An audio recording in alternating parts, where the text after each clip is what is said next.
बच्चों, adjustment of partners capital on retirement of a partner में मैं आप लोगों से जो डिस्कस करने जा रहा हूँ वो है टाइप नंबर 1, जहाँ पर total capital of the new firm आपको क्वेश्चन में ही गिवन होती है।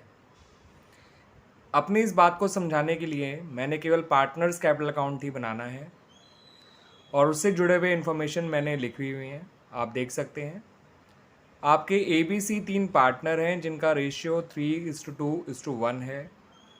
बी रिटायर हो गया और ABC की कैपिटल जो बैलेंस शीट में दे रखी थी वो है 70,000, 55,000 और 45,000, 70,000, 55,000 एंड 45,000। उसके अलावा जनरल रिजर्व दे रखा था 12,000, प्रॉफिट एंड लॉस अकाउंट का डेबिट बैलेंस दे रखा था 9,000 और रिवोल्यूशन में गेन हुआ था 18,000। ये सब मैंने आपको फ़िलहाल फाइनल रिजल्ट निकाल के दे दिया रिवोल्यूशन का, पॉइंट्स डिस्कस करने की जगह, क्योंकि मेरा मेन ऑब्जेक्टिव है वो कैपिटल एडजस्टमेंट सिखाना, ना कि रिवोल्यूशन अकाउंट सिखाना। उसके अलावा फर्म की गुडविल जो वैल्यू करी गई वो 60,000 थी। और एक पॉइंट और कहा गया जो कैपिटल एडजस्टमेंट को डिनोट करता है कि total capital of the new firm is ₹1,00,000। ठीक है बच्चों, आपको पार्टनर्स कैपिटल अकाउंट बनाना है। तो मैं आपको बता देता हूँ बच्चों, जनरल रिजर्व आपको पता ही है, ओल्ड रेशियो बढ़ जाएगा credit side of capital account में। पीएनएल अकाउंट डेबिट बैलेंस है तो पीएनएल कैपिटल अकाउंट के डेबिट साइड में आ जाएगा ओल्ड रेशियो में। रिवोल्यूशन गेन भी क्रेडिट साइड में आ जाएगा ओल्ड रेशियो में। और ये जो फर्म की गुडविल है 60,000, उसमें आप पहले बी के हिस्से गुडविल निकाल लेना, 20,000 आ जाएगा। गेनिंग रेशियो 3:1 हो जाएगा क्योंकि और कोई इन्फॉर्मेशन दे नहीं रखी है ए और सी का। और 20,000 को 3:1 में बांटेंगे तो 15,000 ए देगा, 5,000 सी देगा बी को, यानी बी को मिलेंगे टोटल 20,000। ठीक है बच्चों, और बी के पैसे को उसके लोन में ट्रांसफ़र कर दीजिएगा due to lack of information. वैसे भी total capital of new firm का बी से कोई मतलब है भी नहीं। उसके बाद क्या करिएगा बच्चों, जो total capital of new firm दे रखी है 1,00,000, इसको नए रेशियो में बांट दीजिएगा of A and C, and then उनके कैपिटल अकाउंट को बैलेंस करिएगा, या तो पैसा ला के या पैसा निकाल के। ठीक है बच्चों, तो आइए देख लेते हैं पार्टनर्स कैपिटल अकाउंट कैसे बनाया गया है फॉर दिस इंफॉर्मेशन। ये देख लीजिए बच्चों, partners capital account by balance brought down. जो कैपिटल बैलेंसेस मैंने आपको दे रखे थे 70,000, 55,000 और 45,000। जनरल रिजर्व क्रेडिट साइड में आ गया, 12,000 को बांट दिया 3:1 के रेशियो में, 6,000, 4,000, 2,000। पीएनएल अकाउंट डेबिट साइड में आ गया 4,500, 3,000 और 1,500। और रेवोल्यूशन का गेन आ गया क्रेडिट साइड में 9,000, 6,000, 3,000। गुडविल की एडजस्टमेंट ट्री मैंने आपको बताई थी, ए और सी डेबिट हो जाएंगे, बी क्रेडिट हो जाएगा। तो बी के क्रेडिट में आएगा by A's capital by C's capital 15 और 5। ए और सी के डेबिट साइड में आएगा 15 और 5, नाम आएगा टू बीज कैपिटल अकाउंट। ठीक है बच्चों, उसके बाद जो बी का फाइनल बैलेंस है वो बी के लोन में डाल दीजिए, क्योंकि कैपिटल एडजस्टमेंट का बी से कोई मतलब नहीं है। तो बी का फाइनल बैलेंस आया 85,000 माइनस 3,000 यानी 82,000। वो टू बीज लोन अकाउंट यहाँ लिख दिया गया है। वैसे कायदे से इसे ऊपर आना चाहिए था, बट वो लिख नहीं पाया था, दैट्स वाई हमने बाद में लिखा है। कैरी डाउन के ऊपर रखना चाहिए उसको। ठीक है बच्चों, फिर मैंने क्या करा बच्चों, जो total capital of new firm दे रखी थी 1,00,000, मैंने उसको ए और सी के नए रेशियो में बांट दिया जो कि 3:1 था, और 75,000 और 25,000 आ गया इनका क्लोजिंग बैलेंस। ठीक है बच्चों, और फिर इनके अकाउंट को बैलेंस करने के लिए जो बैलेंसिंग फिगर है मैंने उसे रेड पेन से लिखा है ताकि आपको समझ में आ जाए। ए की जो है वो डेबिट साइड बड़ी थी 94,500, और क्रेडिट साइड केवल आप जो ब्लू पेन से देख रहे हैं वो है 85,000। तो इसका मतलब ए को पैसा लाना पड़ेगा 95,100। सी का आप देखेंगे तो सी की क्रेडिट साइड बड़ी है 50,000 और डेबिट साइड केवल आई थी 31,500, तो सी पैसा निकाल लेगा 18,500। ठीक है, टू बैलेंस देयर अकाउंट्स। अगर यही काम कहा जाता है कि करंट अकाउंट से करना है एडजस्टमेंट, तो जहाँ बाय बैंक अकाउंट लिखा है वहाँ लिखेगा बाय एज करंट अकाउंट, जहाँ टू बैंक अकाउंट लिखा है वहाँ लिखेगा टू सीज करंट अकाउंट। जहाँ आपने बाय एज करंट अकाउंट लिखा होगा तो इसका मतलब ए का करंट अकाउंट का डेबिट बैलेंस है, वो बैलेंस शीट में एसेट साइड जाएगा। और जहाँ आपने टू सीज करंट अकाउंट लिखा है, इसका मतलब सी का बैलेंस करंट अकाउंट का क्रेडिट है, वो लायबिलिटी साइड में जाएगा। फिलहाल मैंने बैंक से करा है, तो 9500 बैंक बैलेंस में ऐड हो जाएगा, 18500 बैंक बैलेंस से माइनस हो जाएगा। ए पैसा लाया है इसलिए बैंक बैलेंस में प्लस होगा, सी पैसा लेके जा रहा है इसलिए बैंक बैलेंस से माइनस होगा। क्लियर बच्चों? तो उम्मीद करता हूँ कि आपको ये टाइप 1 का एक्सप्लेनेशन अच्छी तरह से समझ में आया होगा। जल्दी ही मैं डिस्कस करूँगा आप लोगों से टाइप 2। इस वीडियो में टाइप 1 ही रखते हैं बच्चों। थैंक यू बच्चों। मैं आप लोगों से डिस्कस करने जा रहा हूँ रिटायरमेंट ऑफ अ पार्टनर में type number 2 of adjustment of Capitals. तो ये टाइप नंबर 2 है क्या बच्चों? टाइप नंबर 2 में क्या होता है कि बच्चों ये जो रिमेनिंग पार्टनर्स होते हैं ये कहते हैं कि हम जो हैं अपनी कैपिटल्स को, जो कि सारे एडजस्टमेंट्स करने के बाद आएगी, उसको अपने नए रेशियो के अकॉर्डिंग, नए प्रॉफिट शेयरिंग रेशियो के अकॉर्डिंग रीएडजस्ट करना चाहते हैं। ठीक है बच्चों? तो कैसे करते हैं इस बात को एग्जाम्पल के थ्रू समझिए। एग्जाम्पल आपको सामने नज़र आ भी रहा होगा बच्चों, ये देख लीजिए। ABC पार्टनर है, 2:1 का रेशियो है, B रिटायर हो गया। जिस दिन B रिटायर हुआ उनके कैपिटल बैलेंसेस A के हैं 75,000, B का 60,000, C का 45,000। उसके अलावा जनरल रिजर्व है 20,000, एडवर्टाइजमेंट सस्पेंस है 10,000, रिवोल्यूशन का गेन आया है 15,000। मैं फिर से आपको कह रहा हूँ कि बच्चों मैं आपको केवल वही चीज़ें प्रोवाइड कर रहा हूँ जो कैपिटल अकाउंट बनाने के लिए चाहिए, इसलिए मैं बाकी चीज़ों का कोई चक्कर नहीं डाल रहा हूँ। मैंने रिवोल्यूशन गेन डायरेक्ट निकाल के दे दिया आपको। उसके अलावा फर्म की गुडविल है 75,000 और A और C ने कहा कि वो अपनी कैपिटल को रीएडजस्ट करना चाहते हैं अकॉर्डिंग टू न्यू रेशियो। तो जो कैपिटल के बैलेंसेस दे रखे हैं वो बाय बैलेंस ब्रॉट डाउन आ जाएगा। जनरल रिजर्व आपका 2:1 के रेशियो में बढ़ जाएगा, 884 आ जाएगा। एडवर्टाइजमेंट सस्पेंस जो है वो 2 साइड में आ जाएगा कैपिटल अकाउंट के, 442। रिवोल्यूशन गेन क्रेडिट साइड में आ जाएगा 663। फर्म की गुडविल 75,000 है, B की सही गुडविल 30,000 आ जाएगी 2/5 करोगे तो। और गेनिंग रेशियो A और C का, B का शेयर हटाइए, वो 2:1 as well as their new ratio is also 2:1। 30,000 को जब A और C से लोगे गुडविल के लिए तो A और C डेबिट हो जाएंगे 20,000 और 10,000 से, B क्रेडिट हो जाएगा 30,000 से। अब कैपिटल एडजस्टमेंट में B का कोई रोल नहीं है, B का पैसा लोन में डाल के ख़त्म कर दीजिएगा क्योंकि पेमेंट के बारे में मैंने कोई इन्फॉर्मेशन नहीं दी है। और A और C की कैपिटल सारे एडजस्टमेंट करने के बाद वर्किंग नोट में निकाल लेंगे और उसके बाद क्या करेंगे वो हम अब कैपिटल अकाउंट के ज़रिए देखते हैं। देखिए बच्चों, बाय बैलेंस ब्रॉट डाउन मैंने ओपनिंग कैपिटल लिखे 75,000, 60,000 और 45,000। बाय जनरल रिजर्व लिखा 884, एडवर्टाइजमेंट सस्पेंस लिखा 442, B की कैपिटल लिखी सॉरी रिवोल्यूशन का गेन लिखा 663 और गुडविल के एडजस्टमेंट एंट्री के लिए B के हिस्से गुडविल 30,000 को उसके अकाउंट में क्रेडिट कर दिया गया, A और C के अकाउंट में डेबिट कर दिया गया। B लिखेगा A और C का नाम, A से मिले 20,000, C से मिले 10,000। A और C लिखेंगे B का नाम, to B's capital account 20,000 A के डेबिट में, 10,000 C के डेबिट में। और सारा काम करने के बाद मैंने B का पैसा जो है वो लोन में डाल दिया, वो आया 1 लाख, क्योंकि B की जो क्रेडिट साइड है वो आ रही है 60 + 8 68 + 6 74 + 30 104 -4 1 लाख, -4 ये वाला टोटल था तो 1,04,000।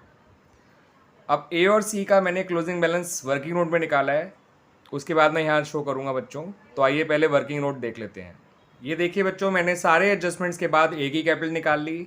A की क्रेडिट साइड का टोटल था 89,000, डेबिट साइड का 64,000, तो A का क्लोजिंग बैलेंस आ गया 65,000। C की क्रेडिट साइड का टोटल था 52,000, डेबिट साइड का टोटल था 12,000, तो उसका बैलेंस आ गया 40,000। दोनों को जोड़ दिया, ये हो गया आप लोगों का बच्चों 1,05,000।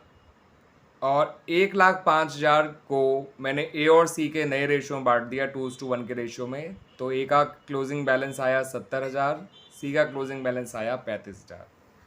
अब इन्हीं बैलेंसेस को मैं A और C के कैपिटल अकाउंट में एज अ क्लोजिंग बैलेंस लिख दूंगा और फिर उनके कैपिटल अकाउंट को बैलेंस कर लूँगा।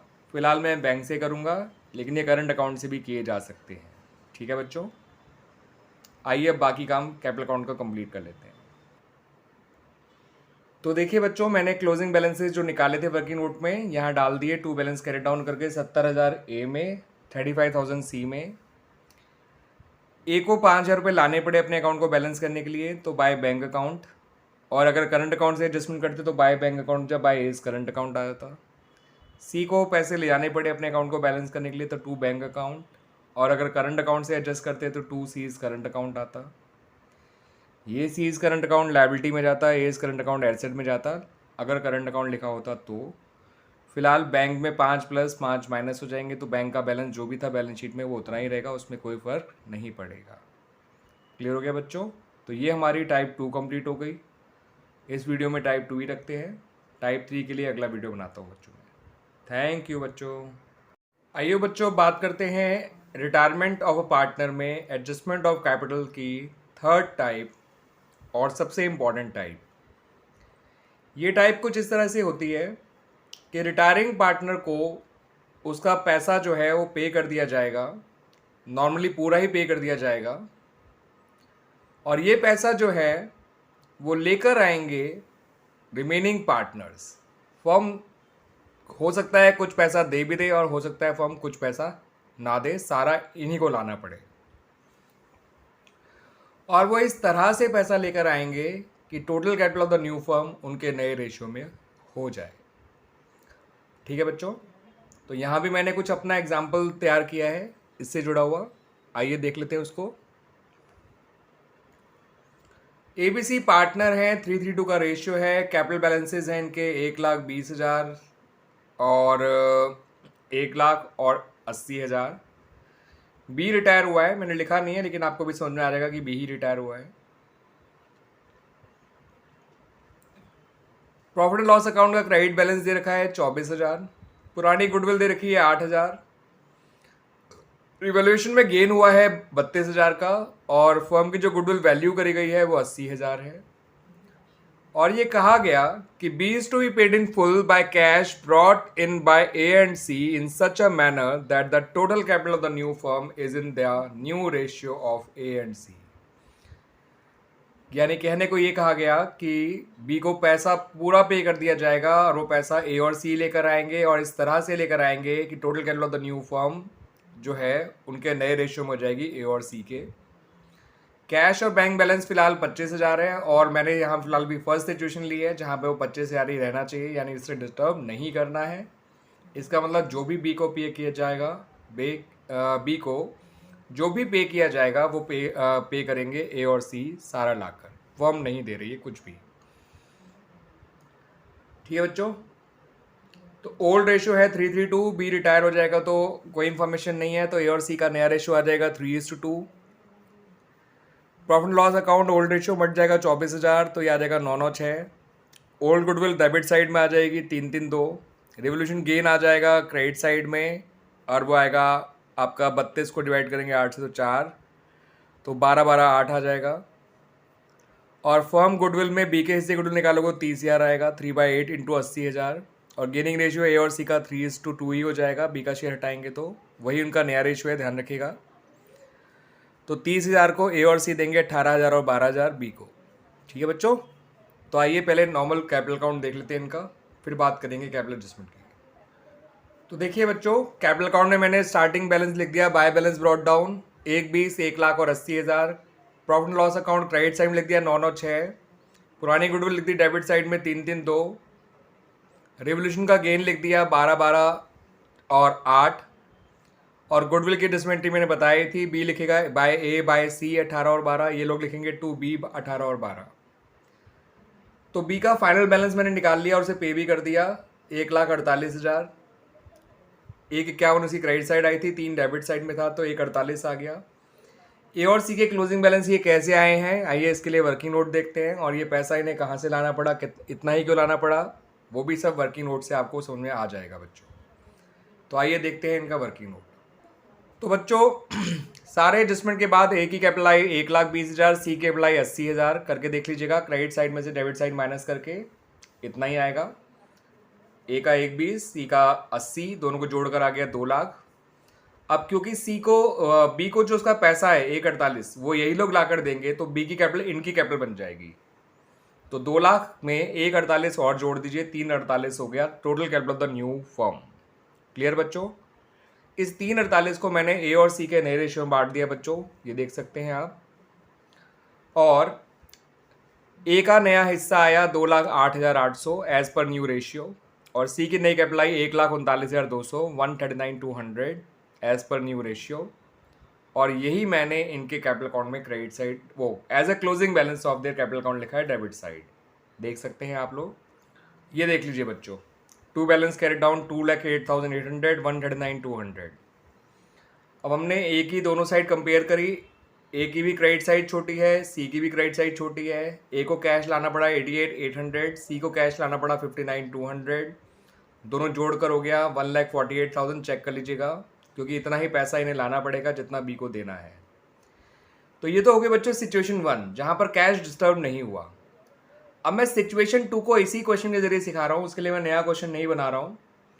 सिचुएशन 2 में मैंने मान लिया कि कैश जो है वो 17,000 रहना चाहिए। कितना रहना चाहिए बच्चों? 17,000 इन द न्यू बैलेंस शीट। और कैश देखा था ओल्ड बैलेंस शीट में 25,000, नई बैलेंस शीट में रहना चाहिए 17,000। इसका मतलब बी को पे करने के लिए 8,000 फर्म भी देने को तैयार है, तो इन्हें केवल लाना पड़ेगा 1,40,000। ठीक है बच्चों, आइए उसी वर्किंग नोट में दोबारा चलते हैं। बच्चों ये जो ब्लू पेन से लिखा है मैंने लेफ्ट कॉर्नर में, इनको देखिएगा। सारे एडजस्टमेंट के बाद एक ही कैपिटल 1B आई थी, सी की कैपिटल 80 आई थी, आप जानते ही हैं, उसमें कोई चेंज नहीं होगा, वो 2 लाख आ गया। बी को पे करना है 1,48, लेकिन 8,000 तो फर्म दे रही है, क्योंकि फर्म का पुराना बैलेंस कैश का था 25,000, नया रहना चाहिए 17,000, जो मैं बोल रहा हूँ आप लोगों को। तो इसका मतलब इन्हें लाना पड़ेगा केवल 1,40। तो इस बार बी की कैपिटल का सिर्फ 1,40 इनकी कैपिटल में जुड़ेगा, बिकॉज 8 तो फर्म दे रही है, इन्हें सिर्फ 1,40 लाना पड़ेगा एज एडिशनल कैपिटल। तो टोटल कैपिटल इस बार हो जाएगी 340, ना कि 348। 340 को ए और सी के नए रेशियो में बांट देंगे, 2,04,000 और 1,36,000 आ जाएगा। आइए इसी को मैं एज ए क्लोजिंग बैलेंस लिख देता हूँ ब्लू पेन से, ताकि आप डिफ्रेंशिएट कर सकें रेड और पेन में। सिचुएशन 1 में मैंने रेड पेन से लिखा था, सिचुएशन 2 में लिख रहा हूँ मैं ब्लू पेन से। ये देख लीजिए बच्चों, 2 बैलेंस कैरिड डाउन मैंने 2,04,000 और 1,36,000 लिख दिया है। अब इन्हें कैश जो लाना पड़ा, देखिए वो जो वाई बैंक जो लिखा हुआ है वो 84,000 और 56,000 लाना पड़ा, जो ब्लू पेन से लिखा है उसको देखिएगा बच्चों। क्लियर बच्चों?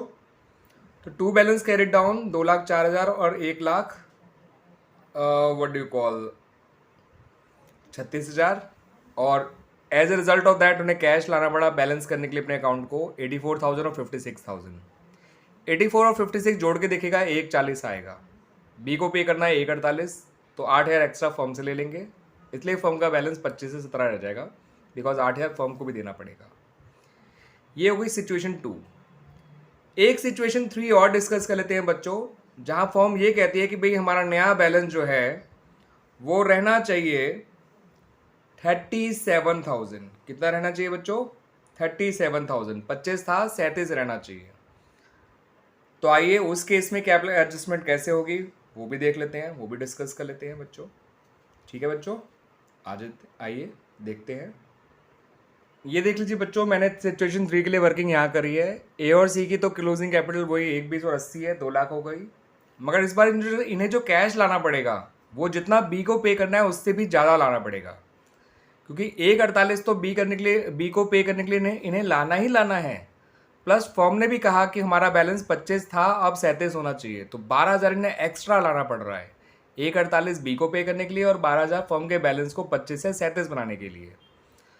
तो इस वजह से इन्हें एक्स्ट्रा कैश लाना पड़ा बी को पे करने के अलावा। तो टोटल कैपिटल न्यू फर्म हो गई 3,60,000, जिसको ए और सी के नए रेशियो में बांटेंगे तो 2,16 और 1,44 आ जाएगा। ठीक है बच्चों, अब इनको मैंने देखिए कैपिटल अकाउंट को कैसे क्लोज किया है। 2 बैलेंस कैरिड डाउन सिचुएशन 3 के लिए मैंने यहाँ लिख दिया बच्चों, ब्लू पेन से लिखा है 2,16 और 1,44। ठीक है बच्चों, और इस बार बैलेंस करने के लिए इन्हें देखिए कैश कितना लाना पड़ा। ए को लाना पड़ा 96, सी को लाना पड़ा 64,000 सिचुएशन 3 के अकॉर्डिंग। देख लीजिए कैश आया है 1,60,000 और गया है केवल 148, तो अपने आप ही बैंक का बैलेंस 25 से 37 इंक्रीज हो जाएगा। वैसे अपना में 3 क्वेश्चन थे बच्चों, मैंने लेकिन 3 सिचुएशन मान के इसे अपने आप में एक ही क्वेश्चन में निपटा दिया, क्योंकि सिर्फ कैरिड डाउन ही चेंज हो रहा है। तो एग्ज़ाम में एक ही क्वेश्चन ऐसा नहीं आने वाला, लेकिन मैंने समझाने के लिए आपको ऐसा कराया। समझ लीजिए कि अगर सिचुएशन 1 थी जहाँ फर्म कुछ भी कैश नहीं दे रही होती, तब टोटल कैपिटल आई थी 348, जिसको ए और सी के नए रेशियो में बांटा तो 28 800 और 1 39 200 आया। तो इनको कैश लाना पड़ा 88 800 और 59 200, यानी पूरा 1 48 जितना बी को पे करना है। फर्म का बैंक बैलेंस 25 था, 25 ही रहा। सिचुएशन 2 में कहा फर्म ने कि हमारा बैंक बैलेंस 17 चलेगा, तो 8 इसका मतलब फर्म दे रही है। तो सिचुएशन 2 में बी को पे करने के लिए इन्हें केवल 140 लाना पड़ा। इनके तो कैपिटल सारे जिसमें जो 2 लाख ही आई थी सिचुएशन 2 में भी, उसमें सिर्फ 140 ऐड किया तो 340 हो गई थी टोटल कैपिटल। और 340 को जो बांटा मैंने 2:3 के रेशियो में, तो ये आ गया 2,04,000 और 3:2 के रेशियो में 2 4 और 1 36। तो ए को लाना पड़ा 84, सी को लाना पड़ा 56, यानी 140 आया और 1 48 गया। As a result of that bank balance 25 से 17 हो गया। तीसरी सिचुएशन कुछ ज़्यादा ही अलग थी। सी ने कहा, बी ने तो नहीं कहा, फर्म ने कहा कि हमारा बैंक बैलेंस 37,000 रहना चाहिए। तो बी को तो 1 48 पूरा इन्हें पे करना ही करना है, प्लस 12,000 अलग से भी लाने हैं। इसलिए इन दोनों कैपिटल जो एडजस्टमेंट करने के बाद आई थी 2 लाख, उसमें 1,60,000 प्लस किया। ठीक है, 1 48 बी को पे करने के लिए और 12 फर्म में एक्स्ट्रा कैश, तो 25 से 37 बनाने के लिए। और फिर जब 360 आ गया, इसकी नई रेशियो में बांट दिया गया और सी के 216 और 144 आ गया, 216 एंड 144। तो सिचुएशन 3 के हिसाब से क्लोजिंग बैलेंस ये होता 216 और 144, और इन्हें कैश लाना पड़ता 96,000 और 64,000। ठीक है बच्चों, तो मुझे उम्मीद है कि आप लोग कंफ्यूज नहीं होंगे और आपको ये तरीका पसंद आया होगा मेरा समझाने का अपनी टाइप 3 को। ठीक है बच्चों, एंड आई होप मेरा अपने उद्देश्य में सक्सेसफुल हुआ हूँगा। थैंक यू बच्चों।